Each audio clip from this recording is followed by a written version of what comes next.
गिबियावनो बर' खौरां निउस चेनेलनिसिम आं साबायखर जासिबाय। जोङो दिनै सानजा बिस्वनाथ दख'रा दुलाराय बर' फरायसा आफादनि सिङाव थानाय नैबे सान्तिपुर गामिनि नैबे गेवलां गुवार गेलेग्रा फोथाराव जोंनि आनसलिकनि सिङाव थानाय मोनबा इउनिटनिफ्राय बेवहाय मोनबा टीम हांख्रायनानै जोङो दिनै आन्डार 13 नि जि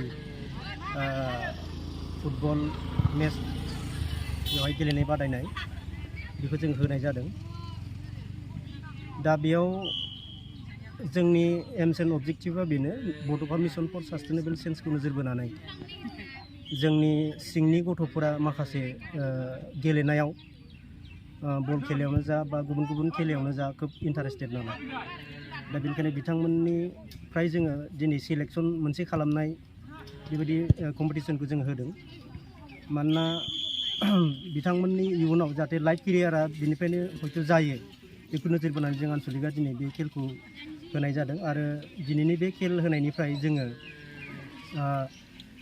सेलेक्सन खालामनानै जायफ्रानोखि माने मोजां गेलेगिरि बेवहाय मोजां गेलेनानै दिन्थिगोन बिथांमोनखौ जों सेलेक्सन खालामगोन आरो बेयाव आनसलिकआ मोनसे टीम जों बानायगोन आरो बेखौ जोङो आनसलिकनि टीम मोनसे बानायनानै जों जिल्लायाव बिथांमोनखौ जोङो गेलेनाय बादायनायाव जों बाहागो लाहोगोन।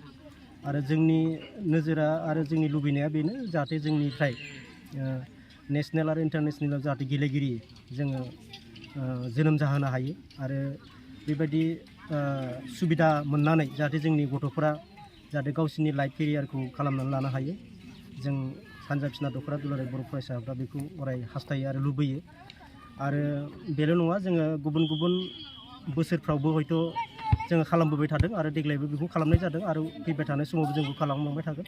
आरो जोंनि गथ'फ्रा बेवहाय गोबां इन्टारेस्ट दङ आरो बिथांमोना बाहागो लानानै गावबा गावनि रोंगौथिखौ दिन्थिनानै आरो बेवहाय सेलेक्सन जानानै जाहाथे गोजौ लेभेलसिम सहैनो हायो बेखौ जों आनसलिकआ जोङो थांखि लादों। दा बेखौनो दिनैनि बे हाबाफारियाव जों खालामनाय जादों।